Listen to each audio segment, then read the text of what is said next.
कहते हैं मुर्दे कभी बोलते नहीं, लेकिन कभी कभी इतिहास की कब्र से कुछ ऐसी चीखें बाहर आती हैं जो जिंदा लोगों की नींद हराम कर देती है।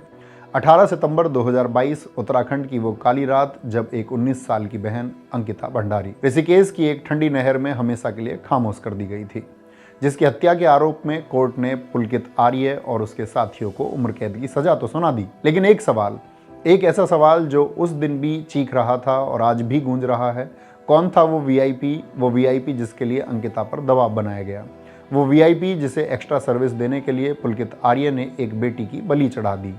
3 साल तक सिस्टम ने, सरकार ने और पुलिस ने इस नाम को ऐसे छिपाया जैसे कोई नेशनल इशू हो। प्यारे साथियों, नमस्कार। सच कहते हैं पाप का घड़ा एक दिन जरूर भरता है। आज सोशल मीडिया पर एक ऑडियो क्लिप वायरल हो रहा है जिसे उत्तराखंड से लेकर दिल्ली तक की सत्ता को हिलाकर रख दिया है। एक महिला जिसका नाम उर्मिला सनावर है, जो खुद को भाजपा के एक पूर्व विधायक की पत्नी बताती है।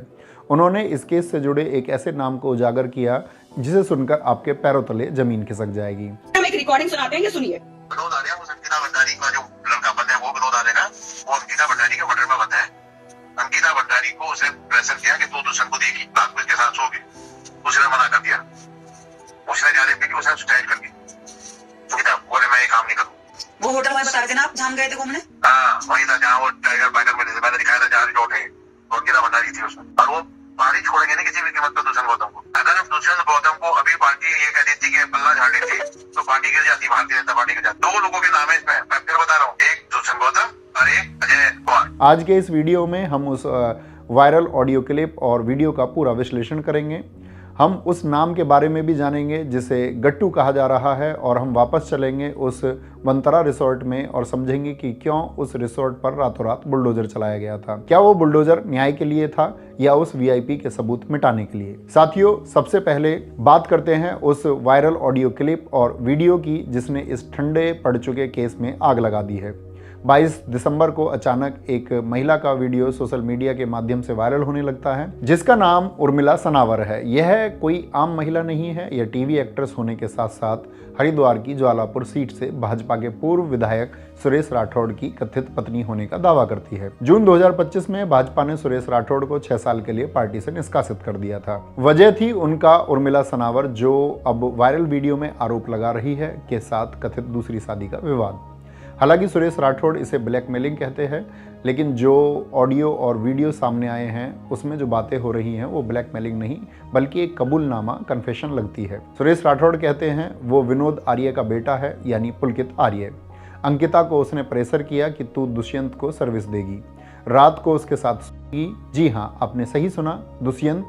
और आगे वो कहते हैं अगर पार्टी पल्ला झाड़ लेती है तो पार्टी गिर जाती। यहाँ किस पार्टी की बात हो रही है आप समझ सकते हो। साथियों, सोचिए यह कितनी बड़ी बात है।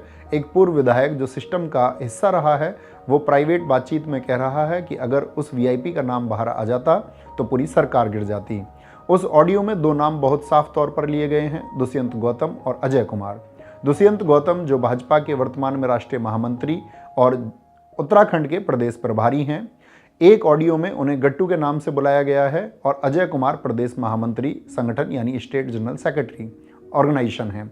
यह भाजपा में बहुत ताकतवर पद होता है क्योंकि इसे पार्टी और संघ आरएसएस के बीच की कड़ी माना जाता है। सुरेश राठौड़ कह रहे हैं कि वो वीआईपी कोई और नहीं बल्कि यही गट्टू था जो उस दिन रिसोर्ट में आने वाला था या आ चुका था। अब आप उस पूरी क्रोनोलॉजी को समझिए। जब अंकिता की हत्या हुई तो लोग और परिवार वाले सीबीआई की जांच की मांग कर रहे थे, लेकिन रातों रात धामी सरकार ने सीबीआई जांच से मना कर दिया और एसआईटी स्पेशल इन्वेस्टिगेशन टीम बना दी। क्यों? इस वायरल ऑडियो में इसका भी जवाब है। राठौड़ कह रहे हैं अरे भैया, सीबीआई है, पार्टी बचा लेती है, सीबीआई क्या करेगी, महामंत्री है वो। पार्टी बचा लेती है, सीबीआई क्या करेगी, महामंत्री है वो। मुख्यमंत्री ने बचा रखा ना उसको। मुख्यमंत्री ने बचा रखा है उसको, यह लाइन मुख्यमंत्री ने बचा रखा है उसको, यह लाइन साबित करती है कि अंकिता भंडारी को न्याय न मिलना, पुलिस की ढिलाई और सबूतों का मिटना, यह सब कोई गलती नहीं थी, यह एक साजिश थी, एक बड़े नेता को बचाने की साजिश। उर्मिला सनावर ने तो यहाँ तक दावा किया है कि पुलिस अब उसे हंट कर रही है, उसे डरा रही है, क्योंकि उसने वो राज खोल दिया है जो 3 साल से दफन था। मुझे यह नहीं समझ आ रहा है कि जब उर्मिला सनावर ने खुद कह दिया है कि उत्तराखंड सरकार और पुलिस मुझे जहां भी बुलाएगी मैं आ जाऊंगी, तो फिर उनके साथ ऐसा दुर्व्यवहार क्यों किया जा रहा है। अब जब हमारे सामने वीआईपी का एक संभावित चेहरा आ चुका है तो चलिए वापस चलते हैं 2022 में और देखते हैं आखिर अंकिता के साथ हुआ क्या था। यह समझना जरूरी है ताकि आप जान सकें कि एक गरीब घर की बेटी कैसे अमीरों की हवस और सत्ता के नशे का शिकार बनी। अंकिता भंडारी पौड़ी गढ़वाल के डोब श्रीकोट गांव की एक सीधी सादी लड़की। पिता वीरेंद्र सिंह भंडारी एक गरीब सिक्योरिटी गार्ड थे जिन्होंने तंगहाली में भी बेटी को पढ़ाया। अंकिता के सपने बड़े थे, लेकिन कोरोना में पिता की नौकरी छूटने और कॉलेज फीस ना भर पाने के कारण उसे अपना होटल मैनेजमेंट का कोर्स बीच में ही छोड़ना पड़ा। सोचिए, उस मजबूरी को फीस ना जमा कर पाने के कारण किसी के सपने अधूरे रह गए। जब चारों तरफ अंधेरा था तब कहानी में एक नए किरदार की एंट्री होती है, पुष्पदीप। जम्मू का रहने वाला पुष्पदीप जो सितंबर 2021 में इंस्टाग्राम के जरिए अंकिता की ज़िंदगी में आया था। कहने को यह सोशल मीडिया की दोस्ती थी, लेकिन वक्त के साथ यह भरोसा इतना गहरा हो गया कि अंकिता ने अपने परिवार की तंगी और अपनी मजबूरी को सबसे पहले उसी से साझा किया। उसने कहा, पुष्प, मुझे किसी भी हाल में एक नौकरी चाहिए।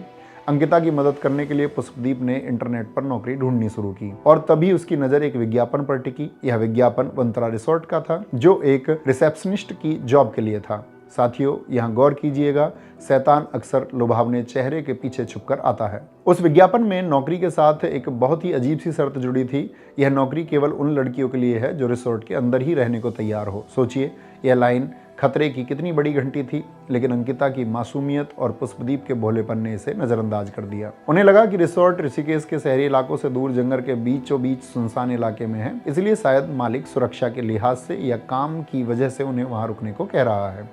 लेकिन उन्हें क्या पता था कि यह कोई शर्त नहीं बल्कि पुलकित आर्य का बिछाया हुआ एक हनी ट्रैप था। वह एक एम्प्लॉय नहीं बल्कि एक शिकार ढूंढ रहा था। पुष्पदीप ने ही पुलकित आर्य मालिक से बात की। फोन पर ही अंकिता का इंटरव्यू हुआ और 28 अगस्त 2022 की तारीख को अंकिता की किस्मत का फैसला हो गया और 10,000 रुपये पर मंथ की सैलरी के साथ उसकी नौकरी पक्की हो गई। 1 सितंबर को अंकिता के पिता उसे छोड़ने रिसोर्ट गए। जब अंकिता अपना बैग लेकर उस रिसोर्ट की दहलीज पर पहुंची तो उसे लगा कि उसके अच्छे दिन शुरू होने वाले हैं, लेकिन उसे अंदाजा भी नहीं था कि जिसे वो अपनी रोजी रोटी का जरिया समझ रही है, असल में वह उसकी जिंदगी का आखिरी पड़ाव साबित होने वाला है। क्यों? क्योंकि वह रिसोर्ट अय्यासी का अड्डा था। अब मैं आपको पुलिस की फाइलों और चार्जशीट के उन पन्नों पर ले चलता हूं जहां गवाहों के बयान दर्ज हैं। ये वो लोग हैं जिन्होंने उस रिसोर्ट के अंदर अंकिता के मौत से पहले की घटनाओं को देखा था। शुरुआत होती है अंकिता के रिसोर्ट पहुंचने की पहली ही रात से, यानी 1 सितंबर से। अभी नौकरी की स्याही सूखी भी नहीं थी कि एक शराबी गेस्ट ने अंकिता को जबरन गले लगाने की कोशिश की। अंकिता सहम गई, उसने विरोध किया और यह बात तुरंत रिसोर्ट के मालिक पुलकित आर्य को बताया। पुलकित आर्य ने इस बात को यह कहकर टाल देता है कि गेस्ट नशे में था, शायद इसीलिए गलती हो गई हो। अंकिता ने यह बात फोन पर अपने दोस्त पुष्पदीप को भी बताई, लेकिन यह तो बस शुरुआत थी। 10 सितंबर आते आते पुलकित का असली चेहरा सामने आने लगा। दरअसल एक रात रिसोर्ट मालिक पुलकित आर्य, मैनेजर सौरभ भास्कर और स्टाफ मेंबर अंकित गुप्ता अंकिता के साथ छेड़छाड़ करते हैं और उसके कमरे में बैठकर शराब पीते हैं। अंकिता ने रोते हुए पुष्प को फोन किया, लेकिन जब पुलकित को भनक लगी तो उसने अंकिता का फोन छीन लिया। उसने अंकिता को बाहरी दुनिया से काटने की कोशिश की। स्टाफ की गवाही देखिए। रिसोर्ट में आयुष नाम का एक इलेक्ट्रीशियन था। अंकिता ने उसे मैसेज भेजा था जो आज भी रोंगटे खड़े कर देता है। उसने लिखा था, आयुष, ये लोग बहुत गंदे हैं, हवस के पुजारी हैं, मुझे यहाँ काम नहीं करना, मेरे लिए कोई जॉब हो तो बताओ। उसने साफ बताया था कि पुलकित ने शराब के नशे में उसे किस करने की कोशिश की थी। इसी बीच अंकिता ने जॉब छोड़ने का पूरा मन बना लिया था और फिर आया वो गेम चेंजिंग मैसेज 17 सितंबर को। अंकिता ने पुष्प को बताया कि अब पानी सिर से ऊपर जा चुका है। उसने लिखा, अंकित गुप्ता मेरे पास आया था, वो कह रहा है कि मंडे को एक वीआईपी गेस्ट आ रहा है, तुम्हें उसे एक्स्ट्रा सर्विस देनी होगी। अंकिता का जवाब एक तमाचा था उन अमीरों के मुंह पर। उसने लिखा, मैं गरीब हूं तो क्या 10,000 रुपए में बिक जाऊंगी। साथियों, थोड़ा ध्यान से समझिए। अंकिता ने मैसेज में लिखा, मंडे को गेस्ट आएगा और संडे 18 सितंबर की रात को उसे रास्ते से हटा दिया गया क्योंकि उसने उस वीआईपी की सेवा करने से मना कर दिया था। अब सवाल वही है, आज वायरल हो रहे वीडियो में जिस गट्टू या दुष्यंत गौतम का नाम उछाला जा रहा है, क्या वो सोमवार को आने वाला वही वीआईपी था? यह जांच का विषय है। हालांकि ऑडियो क्लिप में तो साफ साफ गट्टू यानी कि दुष्यंत गौतम का नाम लिया जा रहा है। अब हम चलते हैं उस काली शाम पर जब अंकिता की जिंदगी का फैसला हुआ। शाम के 5:30 बजे तक अंकिता ठान चुकी थी कि अब वह एक पल भी यहाँ नहीं रुकेगी। यहाँ गवाहों की कड़ियाँ कैसे जुड़ती है, इसे ध्यान से देखिए। अंकिता ने अपना बैग पैक कर लिया और उसे बाहर ले जाने के लिए स्टाफ सौरभ बिष्ट को कॉल किया। सौरभ उस वक्त गाड़ी चला रहा था, इसलिए फोन उसके बगल में बैठे करण ने उठाया। अंकिता की रोती हुई आवाज सुनकर करण समझ गया कि मामला गंभीर है। चूंकि वो खुद बाहर था, उसने तुरंत चंद्रकिरण इलेक्ट्रीशियन से कहा कि भाई मैम का बैग गेट पर रखवा दे। जब चंद्रकिरण वहां पहुंचा तो उसने देखा अंकिता डरी हुई दरवाजे के पास खड़ी है, लेकिन तभी आरोपी अंकित गुप्ता और सौरभ भास्कर वहां आ धमके। उन्होंने चंद्रकिरण को यह कहकर वहां से भगा दिया कि यहाँ तुम्हारा क्या काम, जाओ जाकर मोटर चेक करो। फिर कुछ देर बाद हाउसकीपिंग का काम करने वाले अभिनव और कुश, जो अंकिता के कमरे के पास से गुजर रहे थे, इन्होंने अपनी आंखों से देखा कि अंकिता कमरे के बाहर फोन पर किसी से मदद मांग रही थी, चिल्ला रही थी, मेरी हेल्प करो। लेकिन तभी पुलकित आर्य वहां आया। उसने अंकिता का फोन छीन लिया और उसका हाथ पकड़कर जबरदस्ती कमरे में ले गया। अभिनव ने पुलिस को बताया कि उस वक्त अंकित गुप्ता अजीब हरकतें कर रहा था। वो शायद नशे में था और वहां नाच रहा था।